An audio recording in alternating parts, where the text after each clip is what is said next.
अस्सलाम वालेकुम। Hello everyone, welcome to my channel chemistry lectures the teacher. आज का हमारा टॉपिक है law of equipartition of energy and degree of freedom.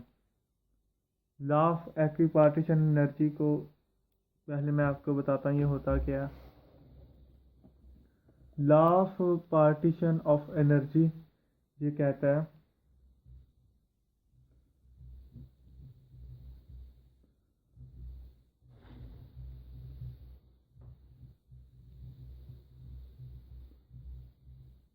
velocity as total energy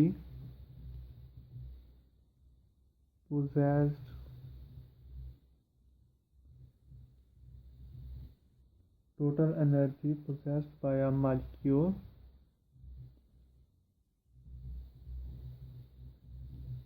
is equally distributed distribute among its its different degrees of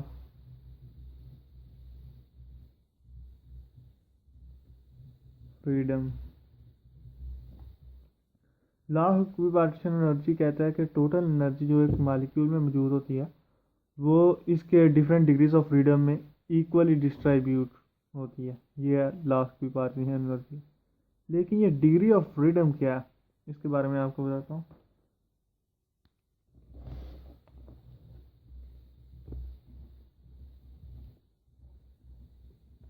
degree of freedom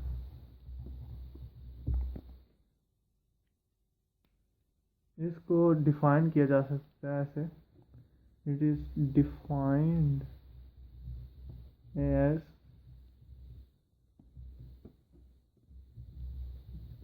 the number of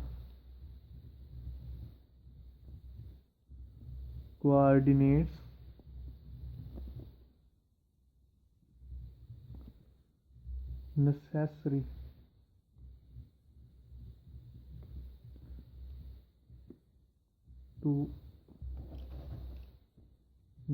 necessary to describe the position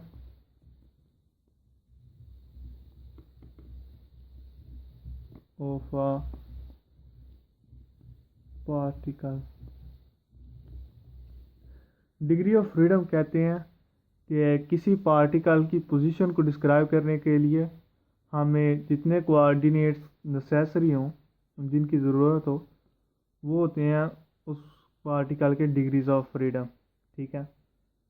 अब हमारे पास तो particles जो यहाँ पर मौजूद हैं वो तो गैस मालिक्यूल्स हैं। ठीक है। पहले हम इस हवाले से डिस्कस करते हैं motion of a particle along a line. Motion of a particle moving along a line. जब एक पार्टिकल एक लाइन के अलोंग मूव करता है तो उसकी पोजीशन को स्पेसिफाई करने के लिए हमें सिर्फ एक कोऑर्डिनेट रिक्वायर होता है, ओनली वन कोऑर्डिनेट। वो कोऑर्डिनेट एक्स वाई या जी हो सकता है, लेकिन लेट से वो कोऑर्डिनेट वो था एक्स एक्सिस। ठीक है। ओनली वन कोऑर्डिनेट नेसेसरी होगा उसकी पोजीशन को बयान करने के लिए जब पार्टिकल मूव करेगा एक लाइन के अलोंग। ठीक है।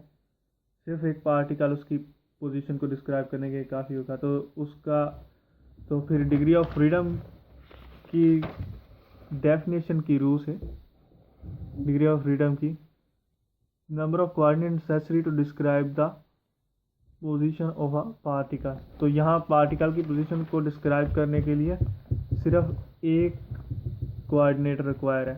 तो ऐसा पार्टिकल जो कि एक लाइन के अलोंग मूव कर रहा है उसकी डिग्री ऑफ फ्रीडम होगी वन। ठीक है। One degree of freedom.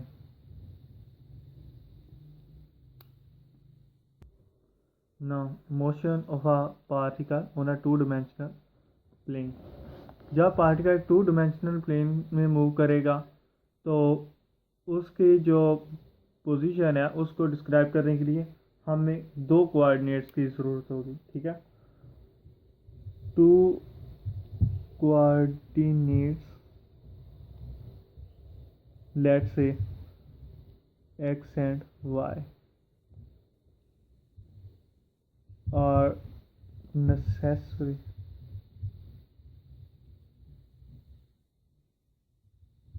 to locate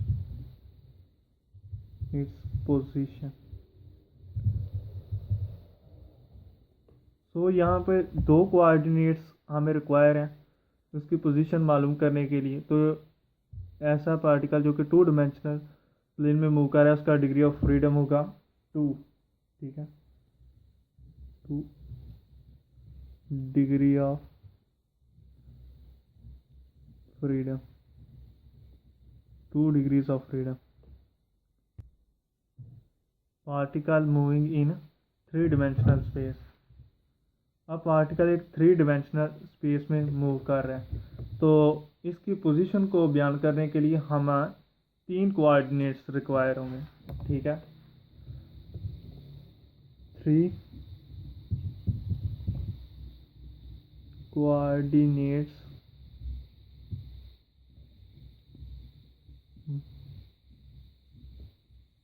are necessary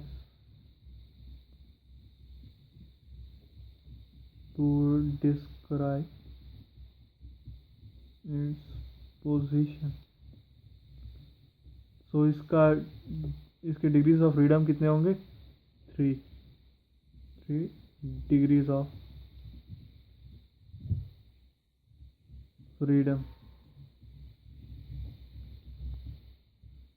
हमारे पास जो काइनेटिक गैस के हमने ड्राइव की, हमारे पास जो गैस मौजूद थी वो मोनोटॉमिक गैस थी और उसके भी 3 ही डिग्री ऑफ फ्रीडम होते हैं, ठीक है।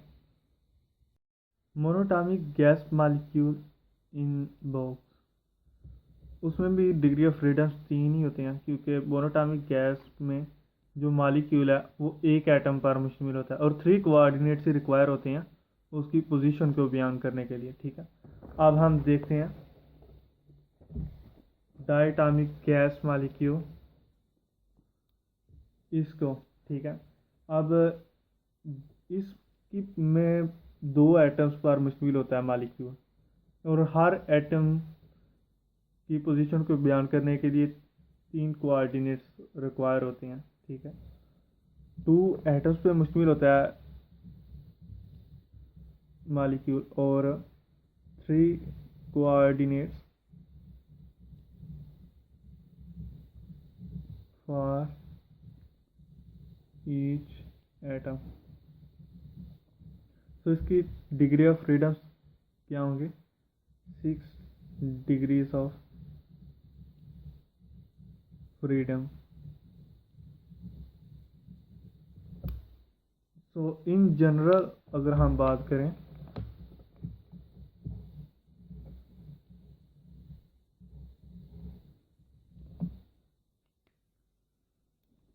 Let's say n number of atoms in a molecule. तो अगर n बयान करें number of atoms in a molecule को तो फिर डिग्रीज ऑफ फ्रीडम को किसी भी मॉलिक्यूल में टोटल डिग्रीज ऑफ फ्रीडम वो होंगे 3n, ठीक है। ये total degrees of freedom in a molecule उसे 3n से ज़ाहिर किया जाएगा, n नंबर ऑफ एटम्स हैं। अब देखिए degrees of freedom due to translational motion. Translational motion होती है motion in space which involves the shifting of centre of gravity of the molecule. Space में एक्स वाई जी किसी भी axis के along, ठीक है, तीनों एक्सिस के अलोंग मोशन होगी तो जिसमें सेंटर ऑफ ग्रेविटी जो है मालिक्यूल का वो शिफ्ट होगा, यानी कि molecule as a whole move करेगा। तो हमने पढ़ा है कि पार्टिकल जब स्पेस में मूव करता है तो उसकी पोजीशन को डिस्क्राइब करने के लिए हमें 3 कोऑर्डिनेट्स की ज़रूरत होगी। So 3 coordinates will be necessary. So इसका degree of freedom due to translation motion क्या होगा? 3 डिग्रीज ऑफ फ्रीडम। मालिक्यूल चाहे मोनोटॉमिक हो, डाइटॉमिक हो, पॉलीटॉमिक हो, लेकिन जब वो ट्रांसलेशन मोशन होगी उनमें, तो ट्रांसलेशन मोशन की वजह से उनमें जो डिग्रीज ऑफ फ्रीडम होंगे वो 3 होंगे। Internal degrees of freedom. Degrees of freedom due to rotational and vibrational motion is called internal degrees of freedom. So internal degrees of freedom होते हैं due to rotational and vibrational motions की वजह से। इनको इनका फार्मूला है कि आप internal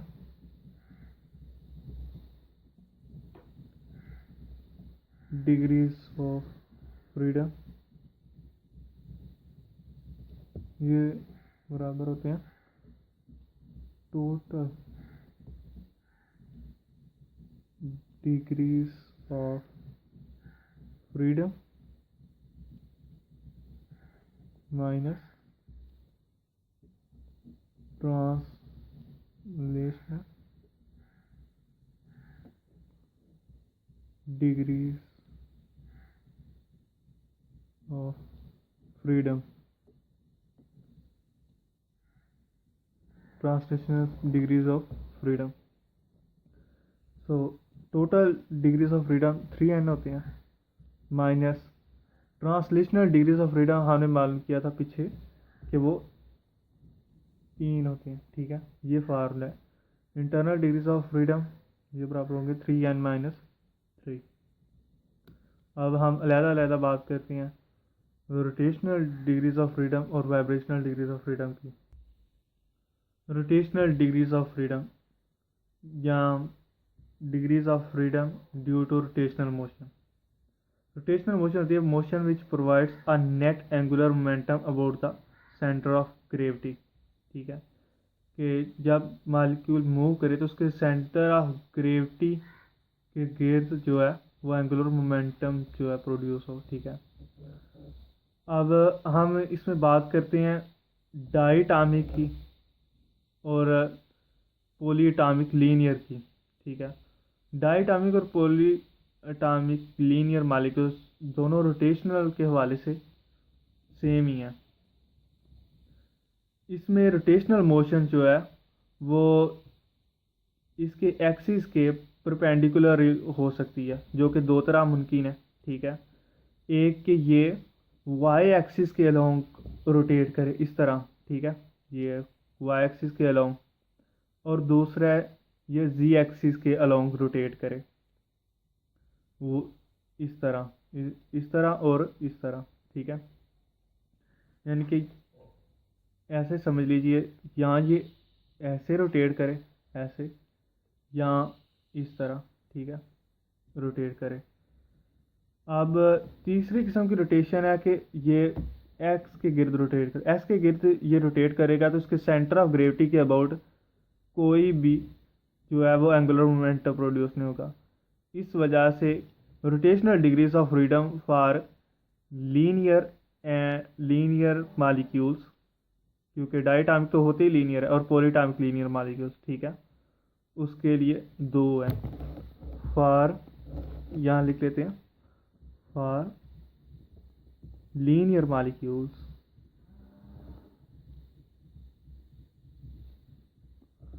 rotational degrees of rotational degrees of freedom are 2। लेकिन अब हम यहाँ एक नॉन लीनियर मालिक्यूल की बात कर देते हैं, ठीक है।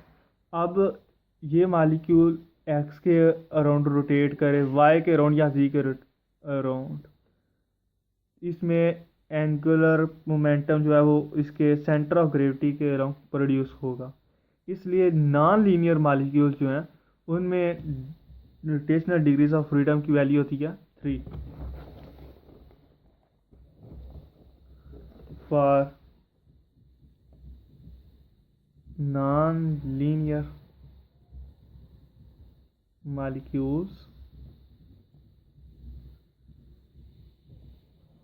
rotational degrees of freedom वो होती हैं 3। Vibrational degrees of freedom, vibrational degrees of freedom होते हैं वाइब्रेशनल मोशन की वजह से। वाइब्रेशनल मोशन होती है to and fro motion about mean position, ठीक है। वाइब्रेशनल डिग्री ऑफ फ्रीडम मालूम करने का यह फार्मूला है कि टोटल डिग्रीज ऑफ फ्रीडम में से translational degrees of freedom minus करें और रोटेशनल डिग्रीज ऑफ फ्रीडम में। तो टोटल डिग्रीज ऑफ फ्रीडम होते हैं 3n।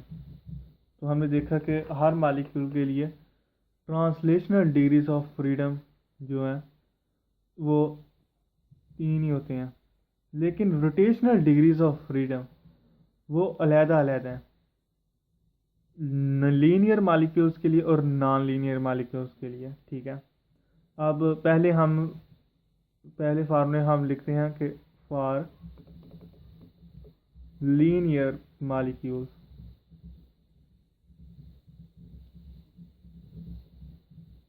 तो लीनियर मालिक्यूल्स में हमने देखा कि रोटेशनल डिग्रीज ऑफ फ्रीडम थे 2। तो ये फार्मूला बन जाएगा फॉर लीनियर मालिक्यूल्स के लिए -5 vibrational degrees of freedom for linear molecules, उसका फार्मूला ये, ठीक है। अब दूसरा फार्मूला हम लिखते हैं for non linear molecules.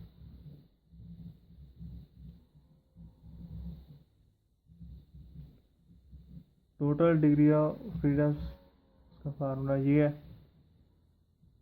Translational सभी मालिक्यूल्स के लिए 3 है और नॉन लीनियर मालिक्यूल्स के लिए रोटेशनल डिग्री ऑफ फ्रीडम की वैल्यू भी 3 है। तो vibrational degrees of freedom for non linear molecules, उसका फार्मूला ये होगा 3n-6।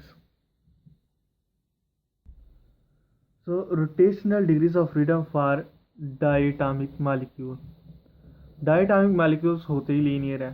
तो ये मालूम करने के लिए हम इसके कितने डिग्रीज ऑफ फ्रीडम है, हम ये वाला फार्मूला अप्लाई करेंगे, ये वाला फार्मूला, ठीक है।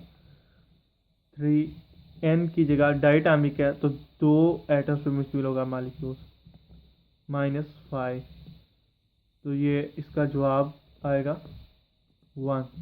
तो डायटॉमिक मालिक्यूल में वाइब्रेशनल डिग्री ऑफ फ्रीडम सिर्फ 1 होता है। हम यहाँ मालूम करते हैं फॉर ट्राइएटॉमिक लीनियर मालिक्यूल,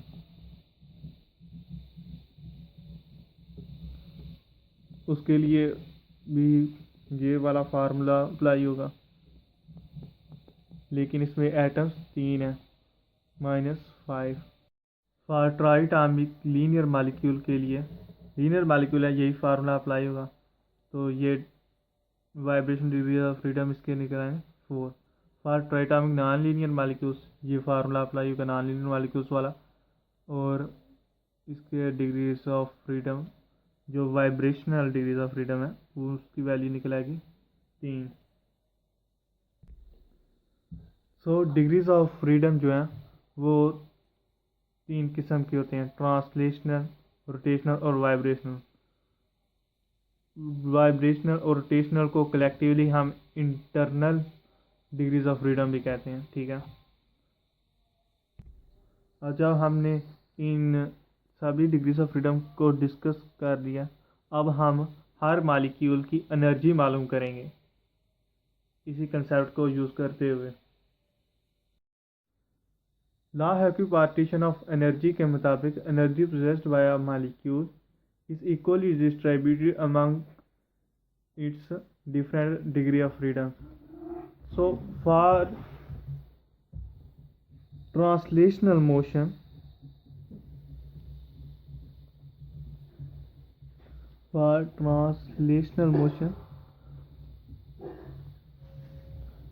ये डिस्ट्रीब्यूट होगी 3 वेज से।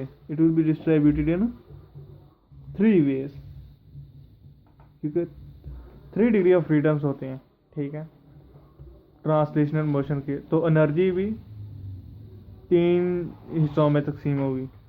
For rotational motion,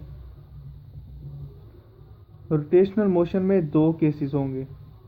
rotational motion में अगर मालिक्यूल लीनियर होगा तो उसमें एनर्जी 2 वेज से डिस्ट्रीब्यूट होगी, और अगर नॉन लीनियर होगा तो एनर्जी 3 वेज से डिस्ट्रीब्यूट होगी,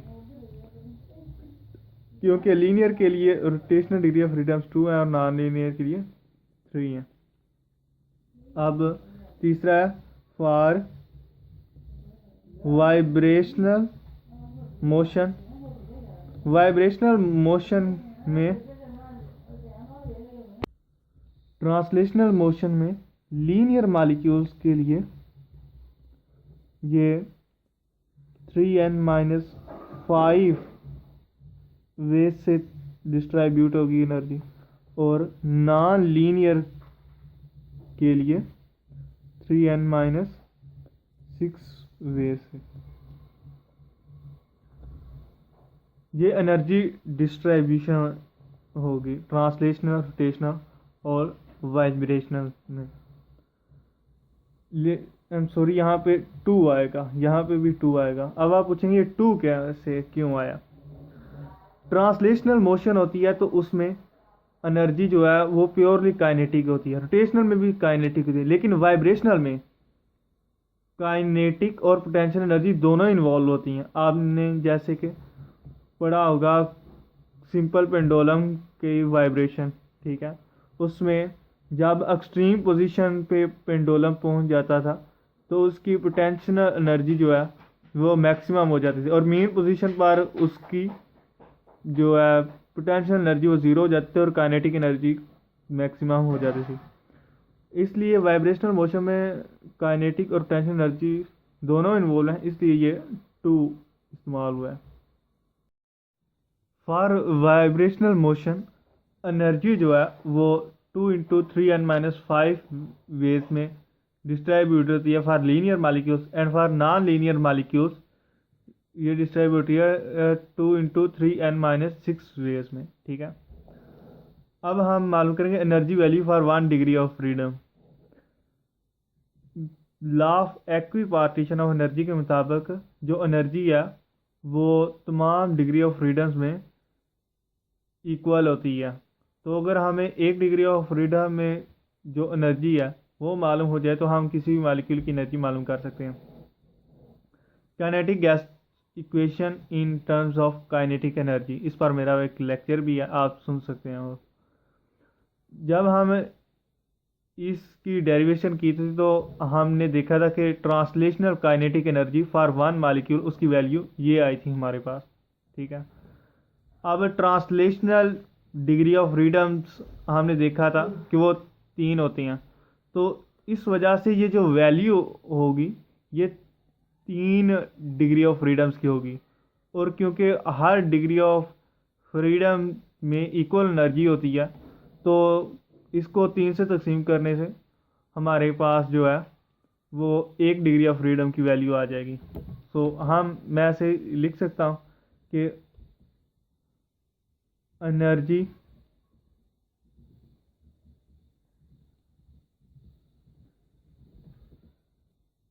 इन 3 degrees of freedom is equal to 3/2 KT। ये के बोल्ट्जमैन कांस्टेंट है, ठीक है। इसको अब मैं 3 से डिवाइड कर देता हूँ।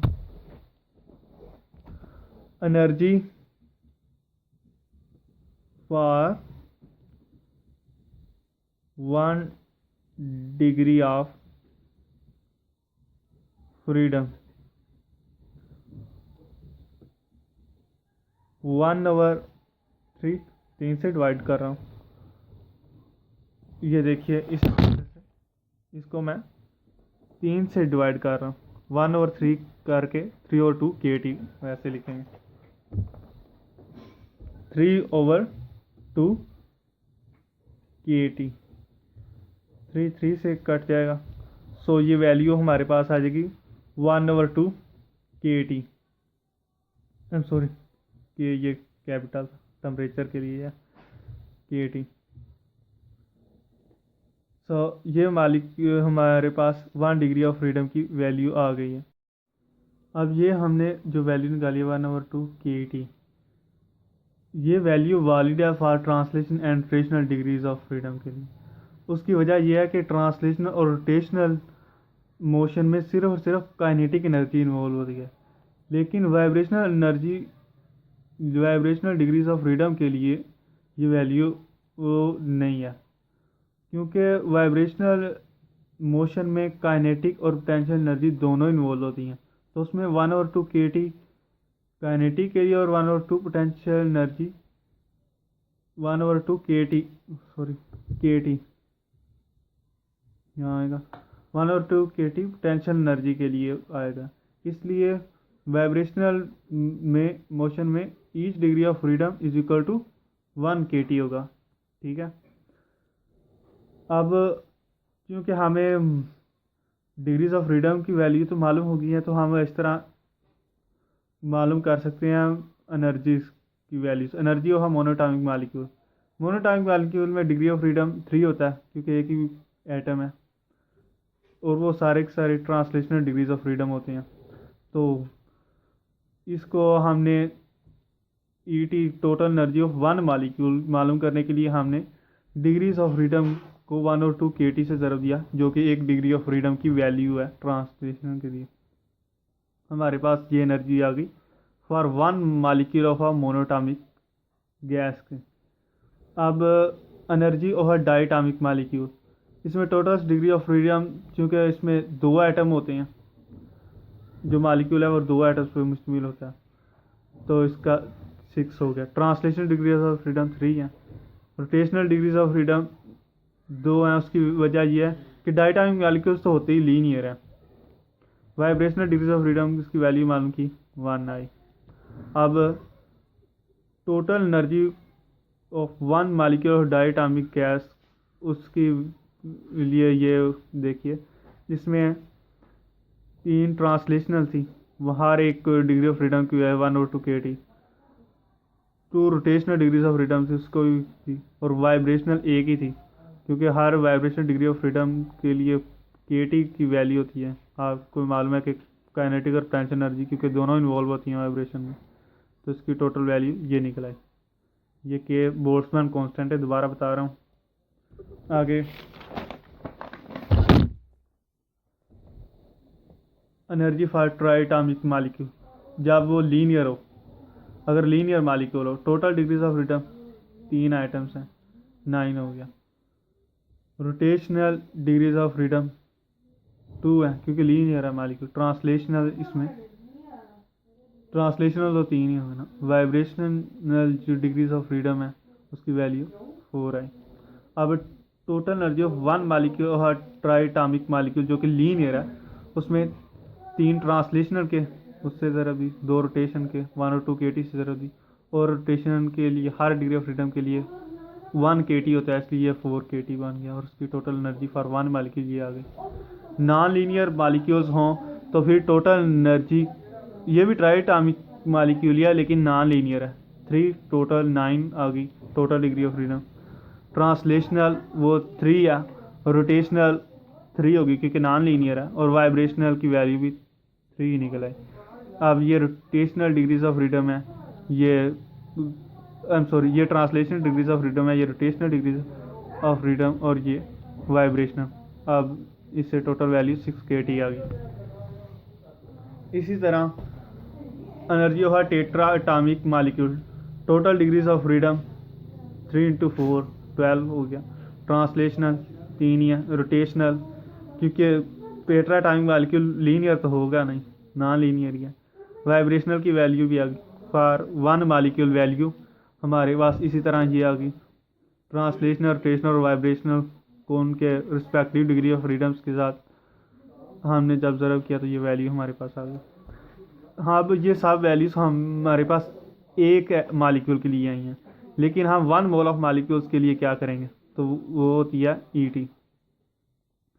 अब ET इज इक्वल टू होता है ET Na के। Na यहाँ एवोगैड्रोस नंबर है, ठीक है।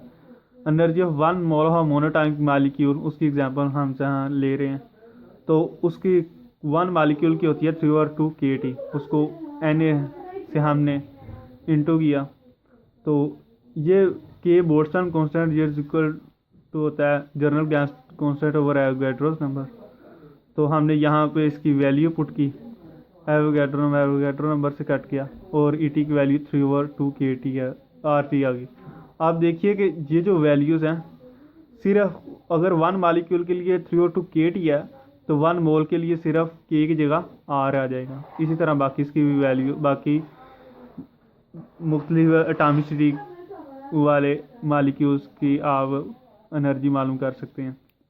Hope you will understand this topic. Keep following my channel. Allah.